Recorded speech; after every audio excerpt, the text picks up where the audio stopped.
여러분 안녕하십니까? 정확한 분석으로 시대 흐름을 읽어드리는 Y타임스 논평의 주북일 편집인입니다. 여러분 조국 전 법무부 장관 그리고 그 부인 정경심 교수 이름 기억하시죠? 그야말로 이 두 사람 거짓말과 또 거짓말이 이어지고 있습니다. 특히 이 조국 전 장관 피고인으로 법정에 섰는데요. 아주 당당합니다. 자녀 입시 비리와 감찰 무마 등 혐의로 기소된 조국 전 법무부 장관이 8일날 피고인 신분으로 법원에 출석했습니다. 그런데 이 검찰이 왜곡하고 과장한 혐의에 대해서 사실과 법리에 따라 하나하나 반박하겠다 이렇게 밝혔습니다. 조국 전 장관은 작년에 법무부 장관으로 지명된 이후 저를 최종 목표로 하는 검찰의 전방위적이고 저인망 수사가 있었고 마침내 기소까지 됐다 그러면서 고통스러운 시간이었다고 말문을 열었습니다. 그러면서 조국은 오늘부터 법정에 출석한다 그러면서 오랜 시간이 걸리겠지만 지치지 않고 싸우겠다라고 강조를 했습니다. 조국 전 장관 아울러서 언론을 향해서 검찰의 공소사실만을 일방적으로 받아쓰지 말아달라 그러면서 법정에서 전개되는 변호인의 반대 신문 내용도 충실히 보도해 주길 바란다라고 당부를 했습니다. 그런데 말입니다. 이런 당당한 조국과는 달리 재판 현장에서는 거짓말이 속속 드러나고 있습니다. 조국 전 장관의 당당함과는 달리 부인 정경심에 대한 재판에서는 조국 전 장관과 부인 정경심 교수에 대한 거짓말이 그야말로 여기저기서 드러나고 있다 하는 이야기입니다. 첫 번째 거짓말 볼까요? 딸 조민에 대해서 동양대 총장 표창장 위조 사건이 있었죠. 조국의 부인 정경심 측은 딸 조민의 동양대 표창장 발급 경위하고 관련해 가지고 최성해 전 동양대 총장에게서 위임을 받아서 발급했다는 기존의 입장을 뒤집고 또 이 봉사상을 줄 테니까 기한을 올리라 하는 최 총장의 말을 듣고 표창장을 발급받았다라고 말을 바꿨습니다. 그런데 최성해 전 총장은 3월 30일 날 공판에서 증인으로 나왔는데요. 자신의 명의로 발급된 정 교수의 그 딸과 아들의 표창장이나 수료증을 수여한 사실 자체가 없다라고 진술한 바 있습니다. 특히 최성해 전 총장은 조국 딸 조민한테 발급된 최우수 봉사상과 같은 이름으로 된 표창장을 총장에 재직하는 동안 본 적이 없다 그랬고요. 또 개인에게 주는 표창장에 대해서는 자세히 살펴보는데 이 딸의 표창장에 대한 그 결제 서류를 본 적이 없다라고 말했습니다. 정경심 교수 측의 주장이 거짓말이라는 것이 드러난 셈이죠. 특별히 정 교수는 표창장을 받았는데 잃어버렸고 직원에게 다시 발급받았다라고 주장하면서도 해당 직원이 누구냐, 어떤 과정을 거쳤느냐 여기에 대해서는 답하지를 못했습니다. 정경심 교수 측의 이런 답변에 대해서 재판부는 이렇게 역공을 했습니다. 왜 정경심 컴퓨터에서 총장직이 나왔는가 라고 물었는데요. 여기에 대해서는 정 교수 측이 답변하지 못했습니다. 계속 거짓말을 하고 있는 셈입니다. 두 번째 거짓말인데요. 논문 일저자 의혹이죠. 조국 전 장관이 그렇게도 정당한 행위였고 우리 딸이 실력이 좋아서 그렇게 됐다라고 강변했던 단국대 의대 의과학연구소의 그 논문 일저자 문제. 분명한 거짓으로 확인이 됐습니다. 29일 재판에 드러나는 결과인데요. 이날 재판에서 증인으로 나온 연구원 출신의 현 모 씨가 이런 말을 했습니다. 논문과 관련된 실험은 전적으로 내가 다 했고 논문은 장 교수가 작성했다 그러면서 조민의 기여도는 전혀 없었다라고 말을 했습니다. 현 씨는 조민 씨가 2주간 실험을 주도한 그럴 만한 시간적 여유도 없었고 기술도 없었다 그러면서 조국 딸 조민은 연구원 이론이라기보다는 연구원을 견학하고 단순한 일을 따라해보는 수준에 불과했다라고 증언한 겁니다. 더불어 이 조국 전 장관이 그동안 딸 조민의 그 영작 솜씨가 좋아가지고 논문에 뭐 적극 반영된 것이 제1제자로 뭐 등재됐다 뭐 이렇게 막 장황하게 설명했지 않습니까? 그런데 그 역시 완전한 허구에 찬 거짓말이었다는 것이 드러났습니다. 조민이 쓴 논문 초안은 고교생이 에세이 쓰듯이 영작한 수준이고 최종적으로 단국대 의대 장교수가 투고한 논문 최종본과는 전혀 동일성이 없다. 그러니까 거기에 반영되지도 않았다. 이렇게 대한병리학회의 영문학술지 편집위원장 겸 카톨릭대 의대교수 정모 씨가 법정에서 확인해 줬기 때문에 그렇습니다. 세 번째 거짓말은 조국 딸 스펙 품앗이 관련 의혹인데요. 조국 전 장관의 또 다른 거짓말이죠. 딸 스펙 품앗이 의혹. 그것도 조민이 제1저자로 올렸던 논문의 지도교수인 단국대 장영표 교수의 아들하고 스펙 품앗이를 했다는 게 드러난 건데요. 정작 장영표 교수는 조국 측을 적극 옹호하고 나섰다가 법정으로부터 질책을 받기도 했습니다만은 이 장 교수의 아들이 스펙을 허위로 만들어서 양심의 가책을 느낀다 그러면서 아버지가 조민의 스펙을 만드는 데 도움을 줬기 때문에 조국 교수님의 도움을 받았다 그러면서 스펙 품앗이를 인정을 했습니다. 조국 전 장관은 장영표 교수 아들의 서울대 법대 인턴 품앗이 의혹과 관련해 가지고 관여한 적이 없다. 나는 장영표 교수의 아이 이름도 얼굴도 모른다고 주장을 했는데 다 거짓말이었습니다. 그야말로 얼마나 거짓말했는지 나중에 다 드러났는데요.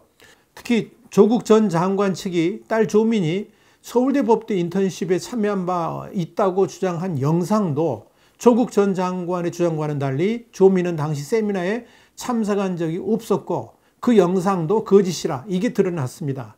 그러니까 그런 것까지도 거짓말을 한 것이 드러났다 이야기죠. 단국대 장 교수의 아들한테 조민의 서울대 인턴십 참석 여부를 묻는 질문에 대해서 어떻게 이럴 수가 있느냐? 완전한 거짓말이다. 그러면서 완강히 부인했기 때문입니다. 조국 전 장관의 또 다른 거짓말도 있습니다. 조국 전 장관은 그동안 서울대 국제 심포지엄과 관련해서도 관여한 바가 없다라고 주장을 해왔는데요. 이번 재판에서 조국 전 장관이 직접 기획한 행사였다는 정황도 확실하게 드러났습니다. 오고 간 이메일도 다 드러났습니다. 네 번째요. 공주대 논문 의혹입니다. 조국 전 장관의 딸 조민의 공주대 조류학 논문 제3저자 등재. 이것도요. 조국이 거짓말을 해왔다는 것이 여실히 드러났습니다. 조국은 청문회에서 딸이 열심히 노력해서 이름을 올린 것이라고 그렇게 이야기를 했습니다만 정작 이 논문을 지도한 공주대 김모 교수는 조민은 논문 초록 작성과 해당 주제 연구에 참여한 사실이 없다라고 재판에서 증언했기 때문에 그렇습니다. 심지어 2009년 이 공주대 연구실에서 이뤄졌던 조민의 인턴 활동과 관련해서도 조민이 한 일은 수조를 갈아주는 것이 전부였다는 사실도 확인됐습니다. 그런데 조민은 이 경력을 근거로 대학과 의학전문대학원 입시에 활용을 한 거죠. 다섯 번째 거짓말입니다. 사모펀드 의혹인데요. 조국 전 장관 일가가 투자한 사모펀드 의혹과 관련해서도 조국과 정경심의 해명이나 설명은 완전한 거짓말이었습니다. 조국 전 장관은 그동안 자신이나 정경심 모두 사모펀드 같은 것에 대해서 잘 알지 못한다 그러면서 조국 가족 사모펀드 주체인 오촌 조카 조범동과의 그런 연관관계에 대해서도 적극 부인을 해왔었죠. 그런데 재판이 진행되면서 정경심의 휴대전화에서 투자자금이라는 단어와 함께 투자금 계산 내용도 나왔고요.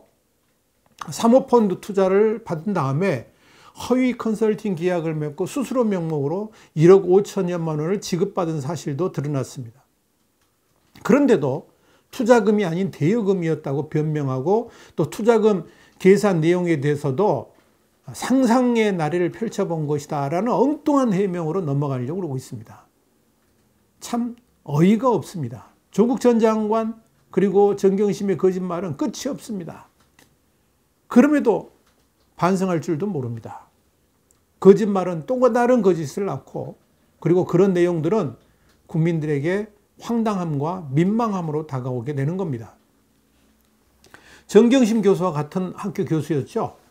진중권은 7일 자신의 페이스북을 통해서 이 정경심의 동양대 총장 명의 표창장 의견서와 관련해 가지고 기사를 링크한 다음에 이렇게 썼습니다. 답변서 작성하는 동안 아마 소설가보다 더 큰 창작의 고뇌에 시달렸을 것이다 라면서 비웃었습니다. 소설은 허구라서 그 안에서 내적 개연성만 갖추면 되지만 법정에 제출하는 답변서는 허구여서는 안 되기 때문에 그렇다. 그러면서 온갖 궤변과 억지로 공소사실의 세세한 부분을 물고 늘어지고 있다라고 썼습니다. 그러면서 진중권은 일종의 교란작전인데 재판장이 현명하게 이 변호인단의 꼼수에 말려들지 않았다. 그러면서 그럼 도대체 표창장을 어떻게 받았다는 얘기인지 명확히 밝히라고 요구한 것이다. 이 한수로 초장의 대마가 잡힌 것이다. 이렇게 썼습니다. 진중권에 이어서 혐의를 부인하고 반성을 거부하는 게 양형에 부정적으로 작용할 것이다. 이렇게 조언도 했습니다. 여러분, 이 조국이라는 사람이 아직도 망상을 접지 못하고 있는 것 같습니다.